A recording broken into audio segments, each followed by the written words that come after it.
모세가 구스 여자를 취하였더니 그 구스 여자를 취하였으므로 미리암과 아론이 모세를 비방하니라.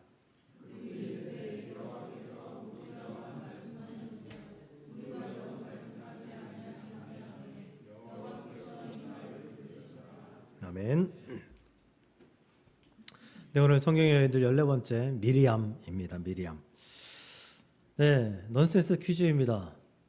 성경에서 가장 똑똑한 여인을 꼽으면 누구일까요? 네, 미리암입니다. 저 학생회 때, 중고등학생 때 유행했던 그런 넌센스 퀴즈였던 것 같습니다. 예. 네, 모든 것을 미리 안다. 그래서 그런 퀴즈를 냈던 것 같습니다. 미리암은 모세의 누이입니다. 누나죠. 모세에게는 우리가 알고 있는 잘 알려진 형제 셋이 있죠. 미리암과 모세 그리고 아론입니다. 이 모세의 남매들은 출애굽 이후에 이 아론과 미리암은 출애굽 이후에 모세를 도와서 하나님의 사명을 잘 감당한 하나님의 귀한 대제사장과 여선지자입니다. 아론은 모세를 돕는 자로서 제사장이 필요해서 하나님께서 모세를 통해서 대제사장으로 세워준 그래서 역사상으로 정말 이 이스라엘 역사상에서 가장 기억에 남을 만한 그런 일을 한 사람 중에 하나이고요. 미리암은 성경에 특별한 이런저런 그런 사역들에 대해서는 크게 등장하지 않지만 아마도 제 생각으로는 모세가 감당할 수 없는 일, 특히 여성들에 관한 일들, 이 일에 대해서는 모세가 좀 부족하지 않았을까.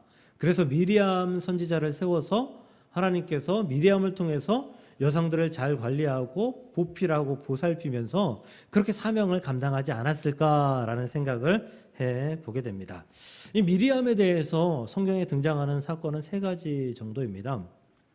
첫 번째는 어릴 때 약 10살 남짓 되지 않았을까, 아니면 어쨌든 한 20살은 되지 않았을 그 어린 나이였을 것 같습니다. 그때 자신의 동생 모세, 3개월 난 이 동생 모세를 어머니가 강물에 띄어보낼 때, 그때 이 미리암이 함께 있었던 그 사건이 있고요. 두 번째는 이스라엘 백성들이 출애굽할 때 홍해가 갈라지고 애굽 백성들이, 애굽 군사들이 다 죽고, 그리고 나서 그 홍해 건너서 소고를 치며 나와서 춤추면서 여인들과 함께 그 춤을 리드했던, 그 축제를 리드했던 그 사건. 그리고 세 번째는 오늘의 사건, 이 모세가 구스 여인을 취함으로, 혼인함으로 말미암아 이 모세에게도 잘못했다라고 말했던 이 사건. 이렇게 세 가지 사건 정도가 이 미리암에 관한 사건이 아닌가 생각을 해봅니다. 먼저 모세는 이스라엘을 출애굽시킨 위대한 지도자입니다. 그 지도자 밑에 미리암도 위대한 여선지자로서의 삶을 살아가게 됩니다. 하나님께서 모세를 선택하실 때 아무나 선택하지는 않았을 것 같습니다. 그냥 얘 한번 찔러보고 쟤 한번 찔러보고 그러다가 모세가 걸려서 그래야 너 모세 네가 하면 좋겠다 이러지는 않았을 것 같아요. 하나님은 모세가 태어나기 전부터 모세를 예비하셨고, 그리고 그를 이 죽을 수밖에 없었던 히브리 사내 아이 중에서 살리셔서 애굽의 그 교육을 받게 하시고, 또 이스라엘의 사명을 가지고, 히브리의 백성들의 사명을 가지고 이 애굽에서 탈출하게 하시고, 물론 도망간 거죠. 그리고 광야에서 40년을 살다가 자신을 훈련해서 그리고 불러내신 하나님의 역사가 있었을 것이다 라고 생각을 하는데요. 하나님은 그 모세를 그냥 모세가 태어나게 해야겠다, 모세를 세워야겠다, 이게 아니라 모세의 인생 속에서 모세가 어떤 교육을 받고 어떤 훈련을 받고 또 어떤 지식과 지혜를 가지며 또 어떤 믿음을 갖는지, 이런 것들에 대해서 하나님은 일목요연하게 잘 설명하고 교육하면서, 그러면서 모세를 출애굽시키는데, 이스라엘 백성들을 출애굽시키는데 지도자로 세웠을 것이라 생각하고 믿습니다. 결국 하나님은 모세를 선택하셨습니다. 모세의 영특함, 똑똑함, 지혜로움, 그리고 그가 하나님 말씀에 어찌 되었던 순종하게 하는 그런 역사를 이루어내는 선택이었습니다. 그런데 그 과정 가운데에서 모세는 참 좀 개구장이 같은, 말 잘 안 듣는 청소년 같은 그런 모습들을 성경에서 보여줍니다. 모세의 그 영특함, 그 똑똑함을 통해서 하나님은 좀 곤란하셨을 만한 그런 상황들을 몇 번 겪게 되죠. 반항하는 그런 모습들을 보이게 됩니다. 모세는 하나님을 설득하려고 한 적이 여러 번 있습니다. 아이들은 자라면서 몇 가지 단계들을 거치게 되죠. 누워있던 아이가 뒤집고, 기어다니고. 야, 아이들 기어다니는 거 상당히 빠릅니다. 그거 쫓아내려면 힘들어요. 그러다 어느 날 서고 어느 날 걷습니다. 엄마 아빠들은 우리 애가 뒤집었다, 우리 애가 섰다, 걸어다닌다, 우리 애가 뛴다, 다 하는 거거든요. 가만히 내버려둬도 그냥 먹을 것만 먹여줘도 다 하는 거예요. 뭐 말하는 것까지는 다 하는 거예요. 근데 그거 보면서 막 호들갑을 떨죠. 우리 애가 천재가 아닌가. 그러다가 이런 단계에 옵니다. 애들이 말을 하기 시작하고요. 말을 잘 하기 시작하면 이런 단계가 와요. 엄마 아빠하고 말하다가 대화의 주제를 싹 돌립니다. 다른 쪽으로. 그런 경험들 있죠. 대화하다가 대화의 주제를 싹 바꿔요. 예를 들면 물을 쏟아가지고 혼나는 과정이에요. 물을 쏟아가지고 혼나면 가만히 우리 어른들 같으면 아니면 학생들 같으면 그 혼내는 거 가만히 듣고 있잖아요. 근데 애들은 그거 듣다가 듣기 싫으니까 엄마 나 근데 화장실 가고 싶은데 급해 말을 돌려요. 애들이 그럴 때가 꼭 있어요. 저희 작은아버지는 제가 이게 기억이 나요. 저희 그 사촌 동생이 어릴 때인데 저랑은 한 열 몇 살 차이가 나요. 어릴 때인데 얘가 천재 같다고. 왜냐하면 어른들하고 대화하면 이 말을 자기 마음대로 자유자재로 하면서 이리저리 주제를 막 바꾼다고. 다 하는 거거든요. 다 하는 거예요. 애들은 그러다가 말대꾸하기 시작합니다. 싫은데? 아니? 네라는 대답을 하지 않아요. 아니? 애들은 그런 단계를 거쳐요. 저희 아이가 한글을 이제 떼었을 그 정도 나이였을 것 같은데요. 기억 못할 거예요. 어느 날 고기가 먹고 싶다 그래서 그러면서 그러더라고요. 그럼 고기 사다 줄까? 아니면 어디 음식점 갈까?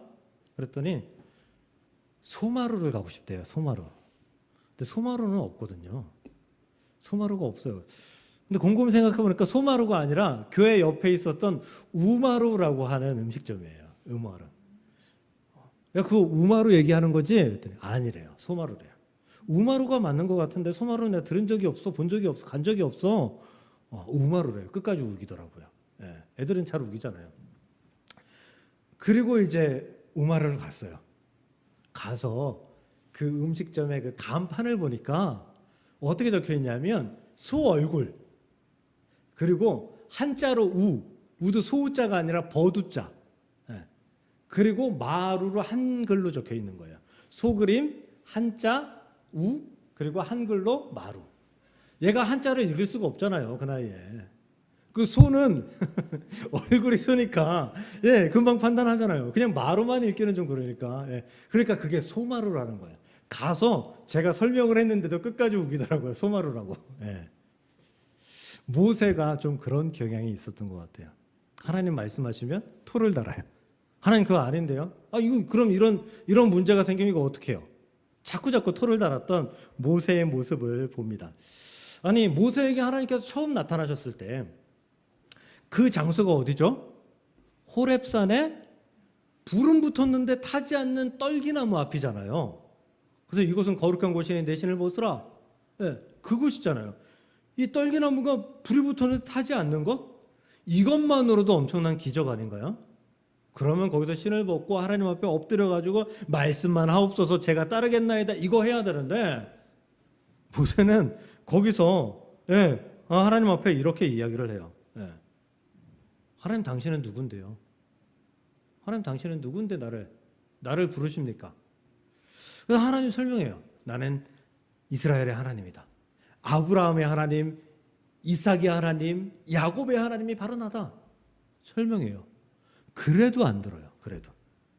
그래서 이 모세가 나중에 이제 하나님께서 출애굽의 사명을 주니까 이렇게 또 질문을 해요. 이스라엘 자손에게 가서 내가 너희의 조상 하나님이 너희에게 보내셨다라고 하면 그들이 내게 물을 거 아니에요. 그러면 내가 뭐라고 그들에게 대답해요? 할 말이 없는데요? 누가 보냈다? 할 말이 없는데요? 그랬더니 하나님께서 아브라함에게도 가르쳐 주시지 않았던, 믿음의 조상 아브라함에게도 말씀하시지 않았던 자신의 이름을 말씀하십니다. 나는 스스로 있는 자다. 나는 스스로 있는 자다. 그래도 순종하지 않습니다. 그래도 순종하지 않아요. 출애굽기 4장 10절 보면, 근데 하나님, 나는 본래 말을 잘 못하는 자예요. 나는 입이 뻣뻣하고 둔한 자예요. 그러니까 하나님, 나를 뽑으셨다고 하는데, 선택하셨다고 하는데 그거 잘못하신 것 같아요. 지금이라도 늦지 않았으니 다른 사람을 좀 선택해 보세요 라고 말씀하는 거예요. 제가 만약 그때 하나님이었으면 에라 이놈 자식아 그만둬라, 때려쳐라 했을 것 같아요. 인내심이 바닥났을 것 같아요. 근데 우리 인내의 하나님께서는 그렇게 하시지 아니하시고 모세를 도리어 설득하셔서 사용하셨습니다. 같은 핏줄이면 이 머리의 명석함, 공부는 잘하고 못하고 차이가 있는데 이 머리의 명석함은 비슷하게 따라가는 것 같아요. 미리암도 명석했던 것 같아요. 똑똑했던 것 같아요. 왜냐하면 그녀가, 그 미리암이 어린 시절에 그녀의 부모들은 그 미리암에게 아주 중차대한 일을 감당시켰거든요. 여러분들 한 10살쯤에 뭐 하셨어요? 저는 구슬치기 땅 따먹기 하면서 놀았는데요. 딴 거 한 게 별 기억이 안 나는데요. 애들하고 축구하면서, 애들하고 오재미 던지면서, 오재미라고 하나요 여기도? 그러면서 놀았는데요. 10살쯤이면 우리 아직 자아도 그렇게 막 잘하지 않을 그런 나이예요.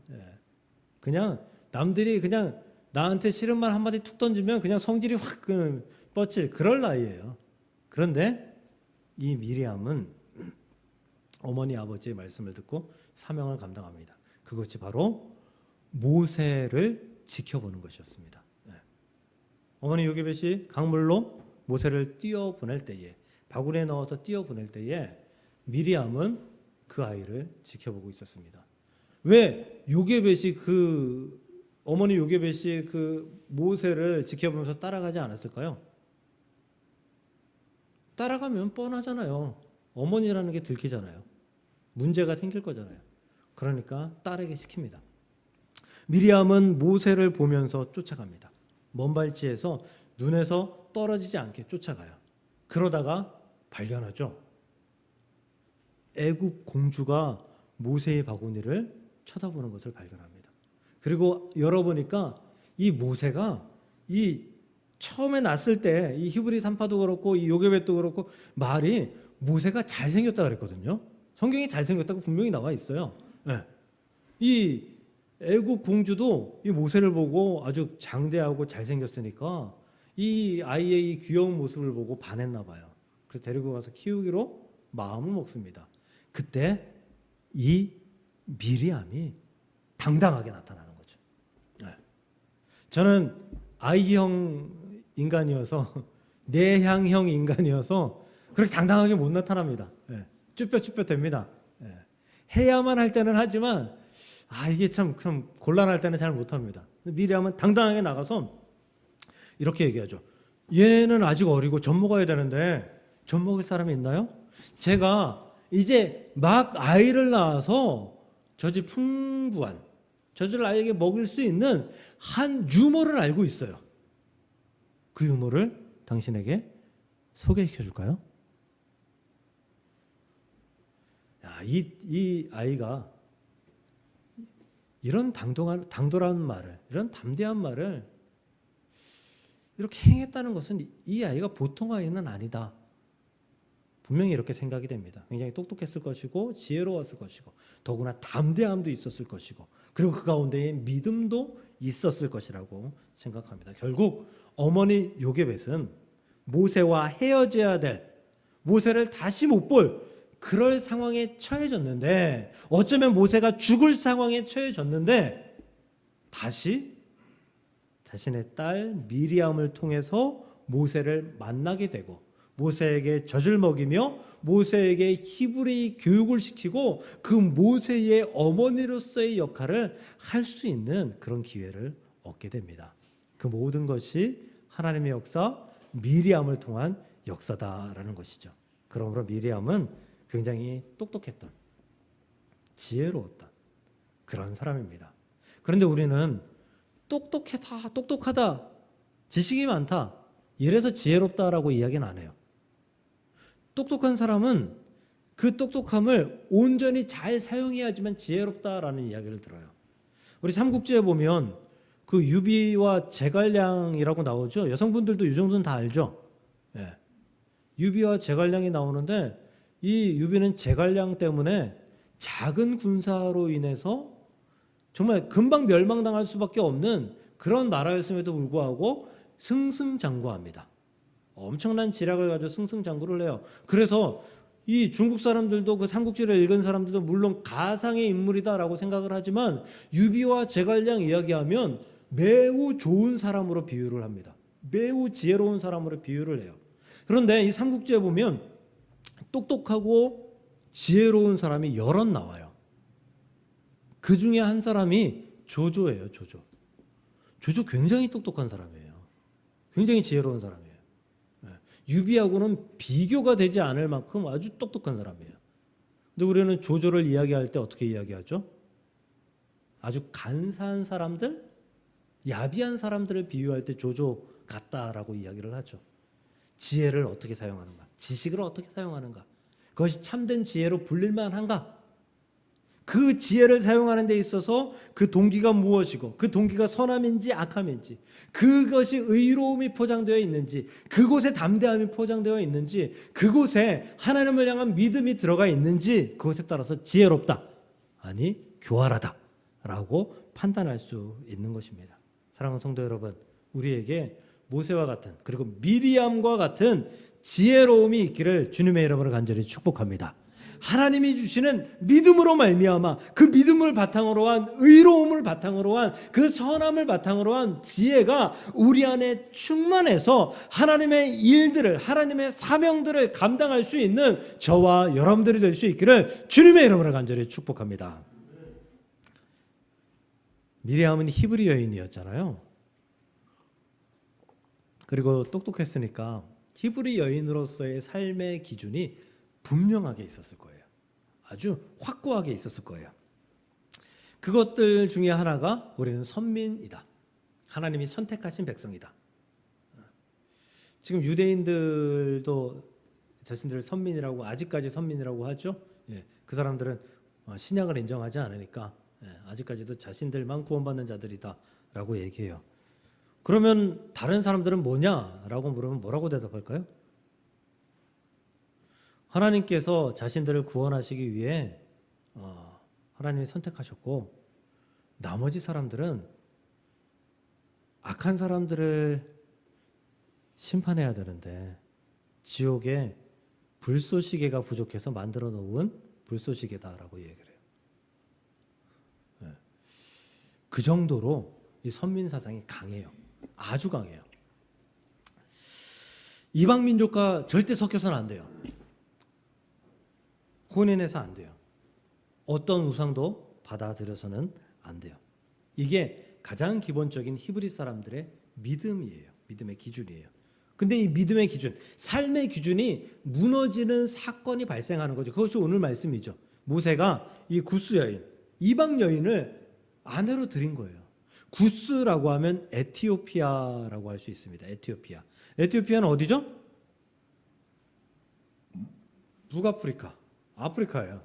이 모세도 동양인이지만 약간 흑인의 얼굴을 하고 있죠. 어느 정도의 검은 얼굴을 하고 있죠. 근데 이 검은 얼굴은 흑인의 검은 얼굴하고는 완전히 달라요. 예, 비교가 안 될 정도로 달라요. 그러니 이 흑인이 이 히브리 사람하고 결혼했다. 그리고 이스라엘의 지도자 모세가 하나님께서 그렇게 싫어하시는 이방 여인을 들였다. 미리암이 보기에는 이거 큰일 날 일이에요. 큰일 날 일. 그래서 미리암은 구스 여인을 버려야 된다. 너 지금 잘못됐다. 라고 오라비 아론과 함께 쫓아와서 지금 모세를 혼내고 있는 중이에요. 동생 모세를 혼내고 있는 중이에요. 미리암의 똑똑함이 지금 문제를 일으키고 있는 중입니다. 성경 이제 좀 뒤에 보면 에스라, 느헤미야, 에스더 이런 성경들이 나오죠. 이 에스라, 느헤미야는 뭐 거의 한 권의 책이라고 볼 수 있는데 다음 오후 예배 시간에 이 에스라 할 차례예요. 이 에스라서를 보면 이 유대인들의 결혼관에 대해서 아주 확고하게 설명되어 있어요. 아주 극명하게 설명되어 있어요. 10장 2절을 보면 이런 말씀이 나오거든요. 엘람 자손 중 여히엘의 아들 스가냐가 에스라에게 이르되 우리가 하나님께 범죄하여 하나님께 죄를 지었대요. 어떤 죄를 지었냐면 이 땅 이방 여자를 맞이하여 아내로 삼았으나 이방 여자를 맞이해서 아내로 삼은 것이 범죄한 일이래요. 이스라엘에게는 아직도 소망이 있다. 그리고 3절 이 모든 아내와 그들의 소생을 다 내보내기로 우리 하나님과 언약을 세우고 율법대로 행할 것이다. 이스라엘에게 아직도 소망이 있는데 그 소망이 뭐냐? 그 모든 아내들과 자식들을 다 내쫓는 것이 이스라엘의 소망이다 라는 거예요. 지금 이 에스라서는요, 포로기 이후 포로에서 2차 귀환했을 당시에 쓰여진 책이에요. 그러니까 이 사람들이 어디서 결혼했냐 하면, 어디서 아이들을 낳았냐 하면 이 포로된 이 이방 나라에서, 이 페르시아에서 혹은 바벨론에서 아이를 낳은 상태로 살아왔다라는 거죠. 그 아이를 누구랑 낳아요? 같은 민족과 낳았을 수도 있지만 그 이방 민족들, 사실 이방 민족들이라고 해서 얼굴이 다르지 않아요. 그 사람들하고 비슷해요. 네. 그 사람들과 섞여서 낳은 혼혈인들, 그러니까 히브리 여인이 아닌 이방 여인들, 그리고 혼혈된 자식들 다 내쫓는 것이 이스라엘의 소망이다라고 이야기하고 있는 거예요. 결국은 에스라서에서 다 내쫓아요. 다. 이게 쉬운 일입니까? 짧게는 몇 년, 많게는 10년, 20년, 30년 이렇게 살아온 아내를 내쫓는 일이 쉬운 일이에요? 아니, 이혼도 하니까 아내를 내쫓는 거는 그렇다고 쳐요. 자식을 내쫓는 거 이거 쉬운 일인가요? 이거 보통 일이 아닙니다. 그런데 이 일을 결단해서 행합니다. 모든 이스라엘 백성들이 이 일을 행해요. 이게 이스라엘 백성들의 결혼관이에요. 그러니 이것보다 훨씬 더 선조였던 미리암의 생각은 더 강했겠죠. 이방 여인과 결혼하는 거 이거 벼락 맞아 죽을 일이야, 하나님의 심판받아 죽을 일이야 라고 지금 생각할 수 있는 충분한 일이다라는 거예요. 그래서 미리암은 모세를 비방할 수 있었던 것입니다. 맞아요. 미리암도 아론도 모세를 비방할 수 있습니다. 잘못했다 말할 수 있습니다. 그리고 돌이킬 것을 권유할 수도 있습니다. 그런데 문제는 그들의 말이었습니다. 오늘 말씀 2절입니다. 그들이 이르되 여호와께서 모세와만 말씀하셨느냐? 우리와도 말씀하시지 않았느냐? 하나님께서 모세와만 말했냐? 우리하고도 아론과 나 미리암과도 말하지 아니하느냐? 그런데 어떻게 너는 우리와 상의 없이 구스 여인을 아내로 들일 수 있느냐? 이 얘기예요. 근데 그 말씀 끝에 좀 의미심장한 말씀이 나와요.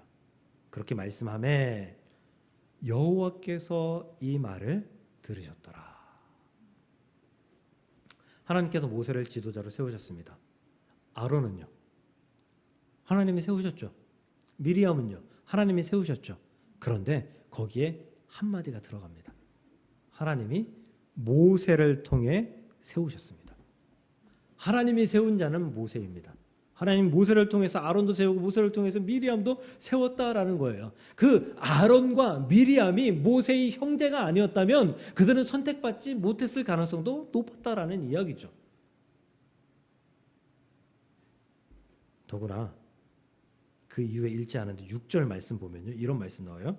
너희 중에 선지자가 있으면, 이 선지자는 미리암을 이야기하는 것입니다. 여선지자 미리암. 너희 중에 선지자가 있으면 나 여호와가 환상으로 말했다라는 거예요. 꿈에 나타나시거나 아니면 환상을 보내서 말씀하시거나 천사를 보내시거나 아니면 사람을 통해 말씀하시거나, 이 말은 뭐예요? 직접 말한 적이 없다라는 얘기예요. 직접 말한 적은 없다. 8절. 그와는 모세예요. 그와는 내가 대면하여 명백히 하고, 모세와는 딱 대면해서 직접적으로 대화를 하셨다. 친구가 대화하듯이 대화하셨다라는 그런 의미예요. 그 말은 뭐예요? 2절에 여호와께서 들은 그 말씀을 전면적으로 부정하는 말씀이에요. 야, 너 미리암이 하나님께서 모세와도 말씀하고 미리암과도 말씀했다고? 그거 아니야. 하나님은 모세와 말씀하셨지만 미리암에게 말씀하셨을 때는 절대 직접적으로 말씀하신 적이 없어. 모세를 통해 말씀하거나 환상을 통해 말씀하시거나 사람을 통해 말씀하시거나 그 어떤 계시를 통해서 말씀하셨지 절대 대면해서 말씀하신 적이 없다. 그러니 너는 모세와 동등하지 않다라는 의미예요. 모세와 동등하지 않다. 그럼에도 불구하고 모세를 대항하는 것 있을 수 없다라는 거예요. 또 이런 거죠. 이 하나님께서 모세와 이 대면하여 대화한다라는 얘기는요. 모세가 구스 여인을 아내로 삼기 전에 하나님과 대면하여 대화했을 가능성이 충분히 있습니다. 아니, 이방 여인을 드리는 것이 이게 큰 범죄인데 모세가 그냥 드렸을 리가 없잖아요. 그냥 드렸다면 하나님께서 분명히 심판하셨을 거잖아요. 근데 그런 말씀이 없고 오히려 미리암이 심판을 받습니다. 이 이야기를 하고 미리암과 아론은 문둥병에 걸리게 되죠. 하나님은 모세를 두둔합니다. 즉 하나님은 모세와 이미 이 사건에 대해서 미리 이야기를 나눴고, 그리고 이 사건을 허락해 주신 분이 하나님이었다라는 거예요. 지금 세상은 똑똑한 사람들이 너무나 많습니다. 정말 박사는 그 발에 치이는 게 박사고요. 유학 갔다 온 사람들은 너무나 많습니다. 예. 뭐 어디 뭐 유학 갔다 오고 어디 유명한 대학 나왔는데 닭 튀기면서 장사하는 사람도 있더라고요. 예. 많아요. 수두룩해요. 목사님들이 앞에서 설교할 때 매우 어려워졌어요. 왜? 너무 똑똑해서. 예, 그분들이 뭐 책자를 보고 동영상을 보고 다른 목사님들의 설교를 듣고 유튜브를 그러면서 머리에 지식들이, 성경에 관한 지식들이 너무나 많이 들어와 있기 때문에 이 말씀하는 게 너무 조심스러우는 거예요. 옛날에는 이 말씀하다가 실수하면 그럴 수도 있지. 아이 그냥 실수한 거지라고 하는데 지금은 실수하면 큰일 납니다. 큰일 나. 예. 똑똑함이 너무나 넘쳐나요. 그런데 그 똑똑함 때문에 사회적인 문제가 너무도 많죠. 다 자기 잘난 맛 때문에 사회적인 문제가 너무 많아요. 그 똑똑함을 무기로 삼아 범죄를 저지르고요. 그 똑똑함 때문에 다른 사람들의 삶을 인정하지 않는 경우들이 너무나 많아요. 막 궤변까지 늘어놓으면서 내가 옳고 네가 틀리다. 이것이 우리의 삶의 보편화가 되어 있어요. 사람들 싸움 나면요. 그 싸움하는 사람들이 내가 틀리다고 내가 잘못했다고 인정하는 경우를 본 적이 없는 것 같아요. 정말 말도 안 되는 이야기들 끄집어내면서 그러면서 자기가 옳다라고 이야기하는 사람들은 너무도 많이 봤어요. 왜? 너무 똑똑해서. 지식이 너무 많아져서 그런 폐단이 생겨났다라는 거죠. 이제는 좀 그만 똑똑해도 될 것 같아요. 그만 지식이 쌓여도 괜찮을 것 같아요. 오히려 똑똑함이, 지식이 많음이 문제가 될 가능성도 있다는 것이죠. 그것이 미리암에게 닥쳐왔던 사건이다. 똑똑해서 교만해졌고, 똑똑해서 모세와 자신을 같은 위치에 두고, 똑똑해서 하나님과 모세의 관계를 무시하는 그런 모습을 미리암이 가졌다라는 거죠. 우리 돌아보니 은혜였더라 정말 많이 이야기하죠. 아, 그때 하나님의 은혜가 아니었으면, 맞아, 그때 하나님의 은혜가 있었어. 하나님이 개입하심이 있었어. 이 고백 다 해보셨죠? 많이 하죠. 그럼 그 얘기는 돌려 얘기하면 뭐예요? 그때는 하나님의 은혜인 줄 몰랐다는 얘기죠. 아니 그 똑똑한 분들이, 아니 똑똑한 여러분들이 왜 그때는 하나님의 은혜인 줄 몰랐어요? 알아야죠. 그 정도 똑똑하면. 근데 우리는 모른단 말이에요. 그걸 다시 얘기하면 뭐예요? 지금 우리가 처한 상황에, 이 고난에, 이 어려움에, 이 하나님의 응답하심이 없는 이때에 하나님의 은혜가 존재한다라는 거예요. 지금도 하나님의 은혜가 존재한다는 거예요. 내가 그것을 깨닫지 못하고 있는 거예요. 우리가 아무리 똑똑해도, 아무리 지식이 많아도, 지혜가 넘쳐나도 우리는 지금 우리에게 임재하시는 하나님의 은혜를 깨닫지 못하는 어리석음을 가지고 있다라는 사실입니다. 그러므로 사랑하는 성도 여러분, 겸손함을 가지고 여러분의 똑똑함을 좀 내려놓고 은혜를 간구하며 하나님의 역사를 인정하며 살아갈 수 있는 저와 여러분들 될 수 있기를 주의 이름으로 축복합니다. 시간이 많이 지났는데요. 아직 조금 남아서 빨리 하도록 하겠습니다. 마지막으로 미리암은 훌륭한 지도자였죠. 아까 소 고치면서 그 홍해를 건너가서 소 고치면서 사람들하고 춤추며 하나님을 찬양하는 그런 모습을 가졌다라고 이야기했죠. 이것이 미리암의 사명이었어요. 미리암의 사명이었어요. 이 정도가 미리암의 사명이었어요. 여인들을 잘 보필하고 보살피며, 그리고 모세가 못하는 일들을 잘 감당하는 것, 이것이 미리암의 사명이었다라는 거예요. 그런데 미리암이 자신의 사명을 넘어서 모세의 사명을 넘봤던 거예요. 모세의 역할을 넘봤던 거예요. 그러니 하나님이 심판하셨고, 그러니 하나님께 그 심판받은 미리암이 다시금 회개하고, 그 문둥병이 모세가 기도함으로 사라졌잖아요. 회개하고 나아가서 다시금 자신의 역할을 잘 감당하는 그런 모습을 가졌다라는 거죠. 우리에게도 하나님 주신 사명이 있습니다. 있어요. 그것이 작을 수도 있어요. 다른 사람들이 보기에 무시당할 그런 사명일 수도 있어요. 어떤 이에게는 큰 사명일 수도 있어요. 그런데 그 사명에 만족하십시오. 감사하십시오. 그것을 완수하기 위해서 애쓰십시오. 미리암은 존경받는 사람이 되었습니다.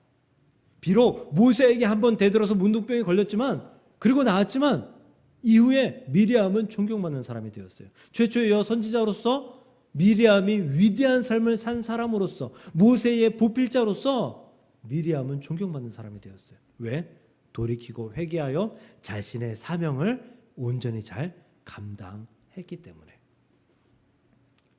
여러분 그거 아세요? 존경과 비난은 아주 작은 차이예요.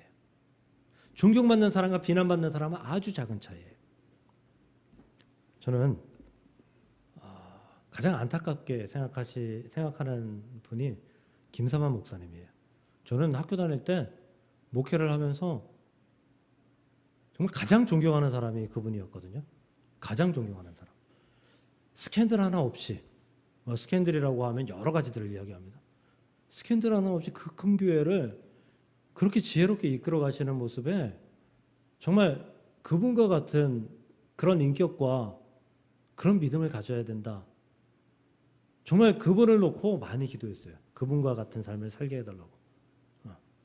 근데 지금은 전혀 존경하지 않습니다. 조금도 존경하지 않습니다. 왜요? 그 교회가 하나님의 것이잖아요.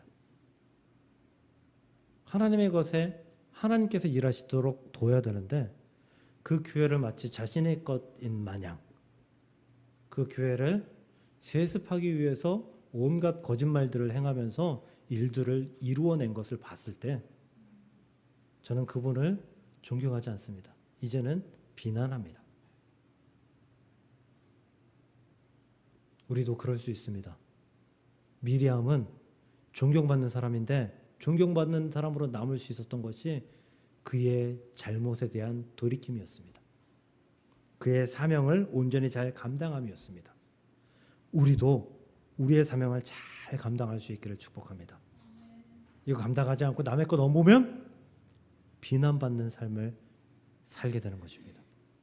내 사명을 잘 감당하고 그 사명을 감당하기 위해서 믿음으로 애쓰면 하나님은 우리를 존경받는 사람으로 남겨 둘 것입니다. 미리암과 같이 끝까지 결국엔 존경받는 자로 남고 그리고 하나님의 사명을 잘 감당하는 자로 남는 저와 여러분들이 될 수 있기를 주님의 이름으로 간절히 축복합니다.